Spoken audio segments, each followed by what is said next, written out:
혹시 내가 기다리던 그 이름이 너의 어제와 겹친다면 오늘 우린 어떻게 숨을 쉬어야 하죠? 첫 문장만으로도 숨이 막히는 질문이 가슴을 찔렀는데요. 이 질문은 그날 벤치에 마주 앉은 고성희와 지은호 사이에서 조용히 출발했었습니다. 도시락의 따뜻함이 식어갈수록 서로의 분기점은 점점 또렷해졌는데요.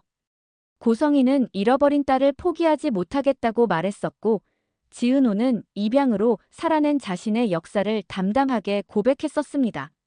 잃어버린 게 아니라 잃어버린 거면요? 라는 고성희의 한마디는 지은호의 심장 깊은 곳에서 오래 눌러두었던 문장을 흔들어 놓았는데요. 난 버려졌다고 생각하고 살아왔는데 혹시 생각은 그렇게 현실의 가장자리에서 위험하게 흔들렸습니다. 지은호는 그날 밤 잠을 이루지 못했었습니다. 자신을 지금의 사람으로 만든 건 버려짐이 아니라 사랑받으며 다시 자란 시간이라고 수없이 다짐했는데요. 고성희의 문장이 오래 덜 마른 잉크처럼 자꾸 번졌습니다. 잃어버렸다는 말은 위로처럼 들리면서도 동시에 누군가의 실수를 내 이야기 위에 더 씌우는 일 같았거든요.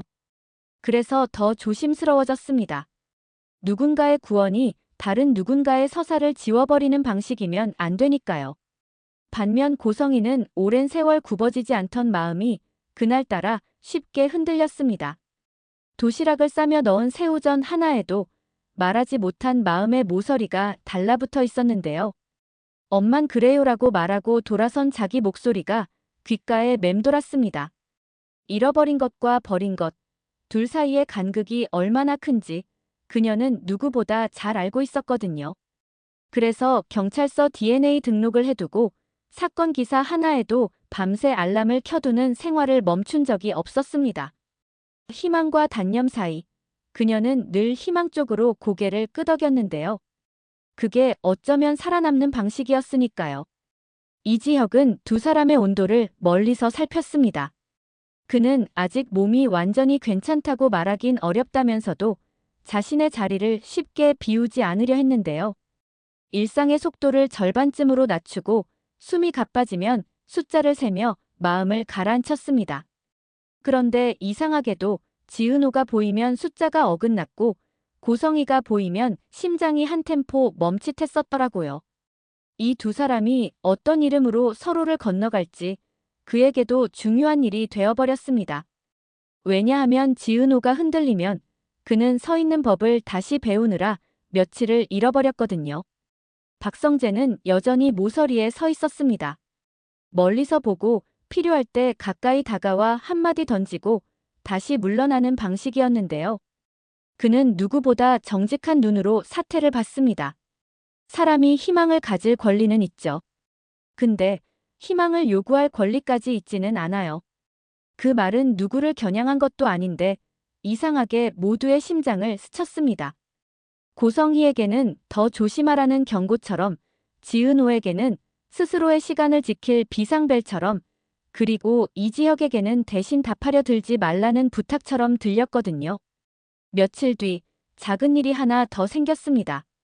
고성희가 공원에서 지나가던 박영나의 향을 알아봤던 그 순간 마음속 경보가 울렸던 게 사실이었다고 고백했는데요. 지나가는데 갑자기 예전에 맡았던 비누 냄새 같더라고. 설명하기 어려운 종류의 익숙함이었습니다. 지은호는 고개를 갸웃했지만 단정하지 않았습니다. 사람은 향으로 기억을 건드릴 때가 있거든요. 삶의 어떤 장면은 냄새 하나로 다시 열리기도 하니까요. 그런데 그날 밤 박영나 역시 갑작스럽게 벅차오르는 감정에 혼자 자전거를 타고 동네를 빙글빙글 돌았다고 했습니다.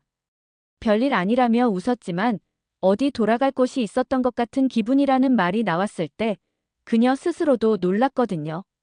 지은호는 자신의 안전선을 먼저 확인했습니다. 나를 또 비밀의 중심으로 세우지 않겠다는 원칙이었는데요. 그녀는 마음속으로 선을 그었습니다. 내가 도울 수 있는 만큼만 돕겠다. 내가 흔들리면 누군가가 무너진다. 그래서 먼저 현재의 삶을 확인했습니다. 사무실 빛의 방향은 여전히 작지만 탄탄했고 동아리 사람들과의 관계도 천천히 정리되어 있었는데요. 그러고 나서야 조심스럽게 고성희의 가능성을 듣는 자리에 앉았습니다. 혹시 누군가를 찾고 싶다면 방법을 같이 찾아볼 수는 있어요. 이 말에는 단서가 달려 있었습니다. 다만 우리 삶을 해치지 않는 선에서요. 이 말은 고성희에게도 새로운 약속이 되었습니다. 그녀는 그동안의 자신이 결과를 붙잡고 모든 걸 밀어붙이던 사람이었다는 걸 인정했는데요. 그렇게 살지 않기 위해 이번에는 과정을 투명하게 적어보기로 했습니다. 누구와 어떤 정보를 확인했고 어느 경찰서에 어떤 기록이 있는지, 오래된 사진은 어디에 있는지, 가능성과 위험의 목록을 같은 페이지에 적었습니다. 무엇보다 지은호의 과거를 끌어오지 않기라는 항목을 큰 글씨로 적어 넣었는데요. 잃어버린 딸을 찾는 일과 누군가의 살아낸 삶을 다시 흔드는 일은 다르다는 걸 명확히 해두고 싶었습니다. 여기서 첫 번째 심리적 클라이맥스가 찾아옵니다. DNA 매칭을 위한 동의서 앞에서 고성희의 손이 잠깐 떨렸거든요. 괜찮아질까요? 라고 묻는 대신 그녀는 아주 작은 목소리로 혹시 아니어도 난 포기 안 해요라고 말했습니다. 지은호는 그 말을 듣고 펜을 내려놓았는데요. 포기하지 않는 사람의 온도는 때로 주변을 데우기도 데이게도 하니까요. 그래서 그녀는 말의 순서를 바꿔 적었습니다. 확인한다, 기대하지 않는다, 발견하면 감사한다. 기대하지 않겠다는 한 줄이 이번 여정의 안전벨트가 되어주었습니다. 이지혁은 옆에서 그 과정을 보고 있으면서도 쉽게 개입하지 않았습니다.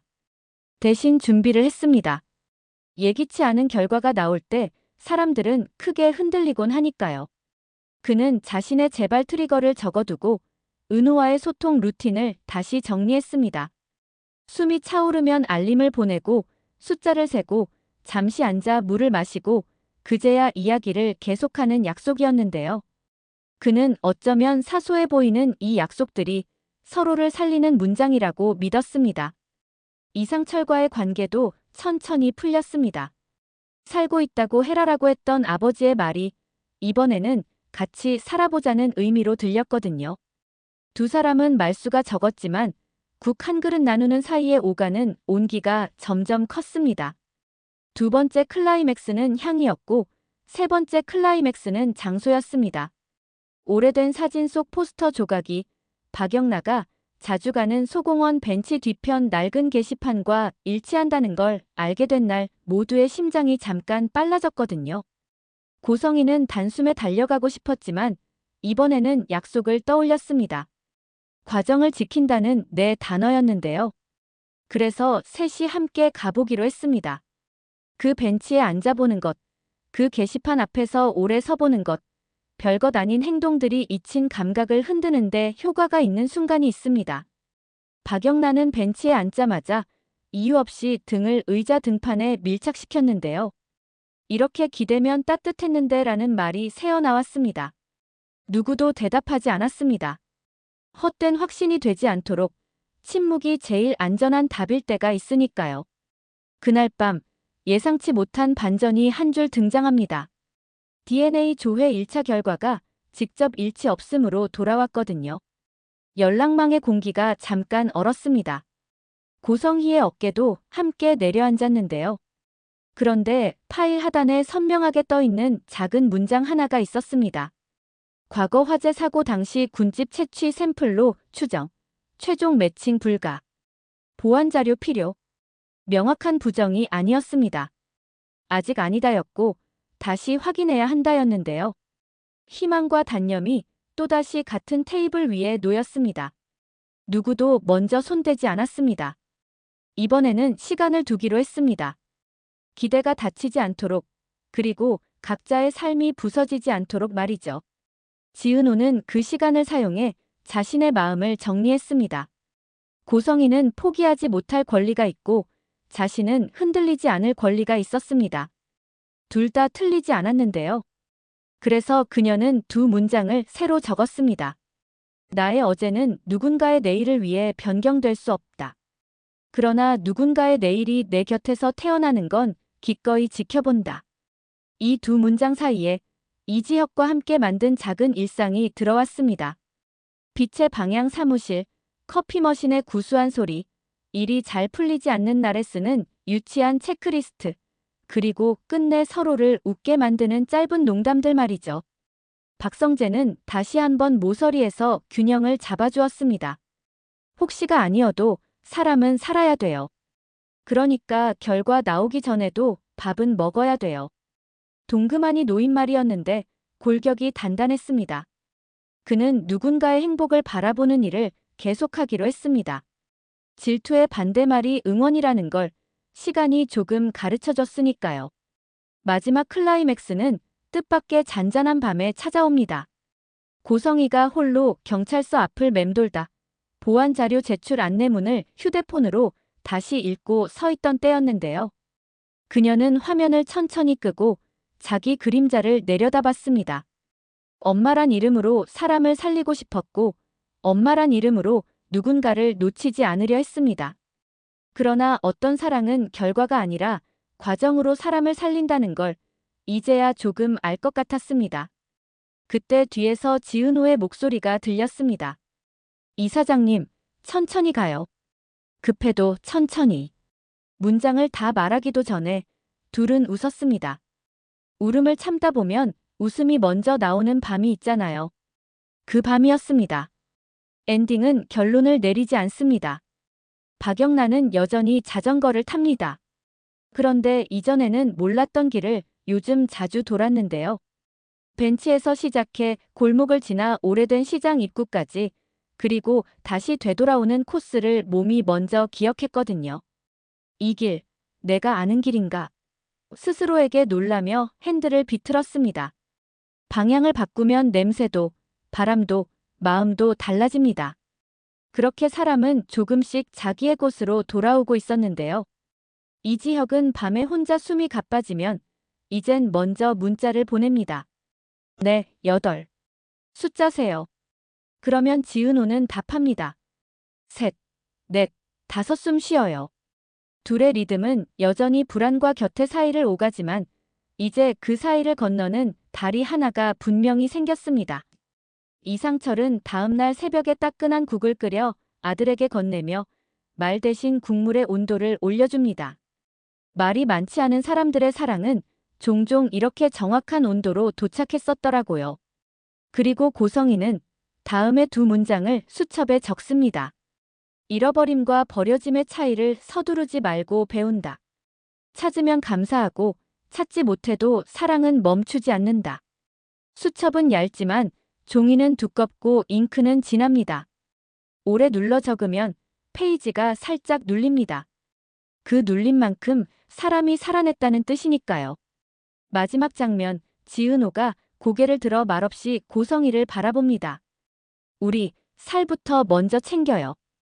고성희는 고개를 끄덕입니다. 그래, 살부터. 2 사람 사이에 혹시는 여전히 있습니다. 그러나 이번에는 혹시가 삶을 집어삼키지 못합니다. 오히려 삶이 혹시를 감싸안고 천천히 앞으로 갑니다. 박영란은 돌아서며 한 번 더 시장 입구를 바라봅니다. 발걸음이 아주 잠깐 멈추는데요. 멈춘 자리에서 사람은 방향을 정합니다. 다음 장면의 문은 그 멈춤 위에 열립니다. 며칠째 이어진 비 소식은 고성희의 마음을 그대로 비추고 있었습니다. 하늘은 흐렸고 공기는 눅눅했습니다. 경찰청에서 연락이 오기를 기다리는 시간은 이전의 어떤 기다림보다 길게 느껴졌습니다. 그녀는 매일 새벽 알람보다 먼저 눈을 떴습니다. 창밖을 바라보며 손끝으로 커튼을 조금 걷어 올렸습니다. 회색빛 도시 위로 어설픈 빛이 번지면 마음 한구석이 잠시 따뜻해졌다가 금세 식었습니다. 기다림은 익숙했지만 익숙하다는 말 속에는 이미 깊은 피로가 깃들어 있었습니다. 지은호는 고성희의 그런 변화를 눈치채고 있었습니다. 그녀의 걸음은 느려졌고 말은 줄어들었으며 미소는 어딘가 붙잡혀 있는 듯 했습니다. 그 변화는 그녀 자신에게도 불안이었지만 외부에서 보면 더욱 선명했습니다. 지은호는 문득 생각했습니다. 기다림이 사람을 약하게 만들기도 하지만 때로는 단단하게 하는 일도 있다고. 그러나 지금의 고성희는 어느 쪽에도 속하지 못한 채 그 사이 어딘가에서 흔들리고 있었습니다. 그녀는 결국 결심했습니다. 잠시 멈춰야 할 것 같다. 그렇게 스스로에게 속삭이듯 말했습니다. 누군가에게 들리지 않게, 다만 자신을 설득하듯 천천히 중얼거렸습니다. 그리고 하루를 완전히 비워두었습니다. 휴대폰을 꺼두고 일정도 지우고 마음의 소음을 줄이는 날이었습니다. 오랜만에 찾은 찻집에 앉아 따뜻한 차를 마셨습니다. 잎이 가라앉고 표면의 물결이 멈출 때까지 그저 바라보았습니다. 그러고 나서 노트를 펼쳤습니다. 그동안 그녀가 적어왔던 수많은 단어들 사이에서 손끝이 멈춘 자리가 있었습니다. 찾는다, 잃었다, 살았다, 버텼다. 단어 하나하나가 자신을 구성한 조각 같았습니다. 그녀는 새 페이지를 열고 조용히 한 줄을 썼습니다. 나는 여전히 엄마이고 여전히 살아있다. 그 문장이 완성되자 심장이 아주 천천히 박동을 되찾았습니다. 한편 지은호는 일상으로 돌아가려 애쓰고 있었습니다. 빛의 방향은 여전히 작고 단단했습니다. 하지만 그 단단함 속에 묘한 균열이 있었습니다. 외부 투자 제안을 받았다는 소식이 들렸고 조건에는 지은호 단독 디자인이라는 문장이 붙어 있었습니다. 그건 회사로서는 기회였지만 마음으로는 모순이었습니다. 이지혁은 그 문장을 읽고 오래 앉아 있었습니다. 눈빛이 흔들렸습니다. 이익보다 관계를 택하는 일이 늘 옳은 건 아니지만 이번만큼은 명확했습니다. 그는 펜을 내려놓고 조용히 생각했습니다. 우리가 함께 만든 거라면 함께 지켜야 한다. 그 결심은 말보다 강했습니다. 이틀 뒤 경찰청에서 연락이 왔습니다. 음성이 떨렸습니다. 보안 자료 중 일부에서 일치율이 확인됐습니다. 단정은 어렵습니다만 재확인이 필요합니다. 짧은 통보였지만 그 짧은 문장은 세 사람의 삶을 한순간에 바꿔놓았습니다. 고성희는 바로 전화를 걸려다 멈췄습니다. 마음속의 두려움이 그녀의 손가락을 붙잡았습니다. 또 아닐 수도 있다. 기대는 늘 상처를 낳았고 상처는 오래 지속됐습니다. 그래서 이번엔 조심하기로 했습니다. 며칠 후 그녀는 아무 말 없이 지은호에게 커피를 청했습니다. 오래된 카페 구석에 앉은 두 사람 사이에는 묘한 공기가 흘렀습니다. 잔의 김이 천천히 사라지는 동안에도 둘은 말을 아꼈습니다. 기다림 속에서는 침묵이 종종 더 정확한 언어가 되곤 했습니다. 눈빛만으로 충분히 통하는 순간이 있었습니다. 그 무렵 이상철은 지혁에게 전화를 걸었습니다. 오랜만에 통화였습니다. 이번엔 내가 옆에 있어야 하지 않겠냐. 그 한마디로 모든 설명이 끝났습니다. 그는 여전히 아들을 믿지 못하면서도 동시에 세상 누구보다 신뢰하고 있었습니다. 부정과 믿음이 동시에 존재하는 모순된 감정이었지만 그게 가족의 또 다른 형태였습니다. 결과 통보일이 다가왔습니다. 경찰청 회의실은 작고 차가웠습니다. 서류가 한 장씩 넘겨지는 소리만 들렸습니다. 담당자는 담담하게 말했다고 합니다. 98.6% 일치율. 단정은 어렵지만 근친 가능성이 있습니다. 그 문장은 방 안의 공기를 멈추게 했습니다. 고성희는 손수건을 쥔 채 고개를 숙였습니다. 말이 나오지 않았습니다. 대신 눈물이 천천히 떨어졌습니다. 지은호는 그 모습을 바라보며 마음속에 이상한 전류를 느꼈습니다. 설명할 수 없는 감정이었습니다. 안도와 두려움, 그리고 알 수 없는 익숙함이 한꺼번에 밀려왔습니다. 그날 밤 그녀는 잠을 이루지 못했습니다. 입양 당시의 서류를 다시 꺼내 들었습니다. 종이 냄새가 오래되어 희미했지만 글자 하나하나는 또렷했습니다. 비워진 부모 이름 칸을 손끝으로 짚어보았습니다. 거기에는 아무것도 쓰여 있지 않았지만 어쩐지 그 빈칸이 자신을 부르는 듯 했습니다. 그녀는 조용히 속삭였습니다. 혹시 정말일 수도 있을까? 그 목소리는 거의 들리지 않을 만큼 작았지만 방 안을 가득 채우는 울림이 있었습니다. 한편 박영란은 아무것도 모른 채 자전거를 탔습니다. 늘 돌던 시장 앞 골목을 지나 공원으로 향했습니다. 벤치 옆의 나무에는 작은 흠집이 있었습니다. 예전엔 몰랐지만 그날따라 손이 그 자국을 따라 움직였습니다. 그리고 순간 짧은 기억의 파편이 눈앞에 스쳤습니다. 누군가 자신을 부르던 목소리, 푸른 원피스의 소매, 그리고 아주 어린 아이의 손. 기억은 너무 짧고 너무 강렬했습니다.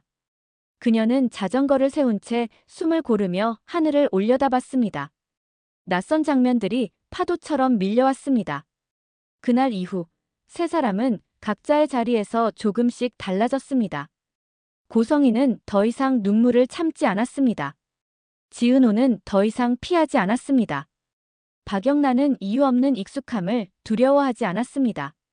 그들의 삶은 여전히 불확실했지만 그 불확실함 속에서 서로를 향한 연결이 태어나고 있었습니다.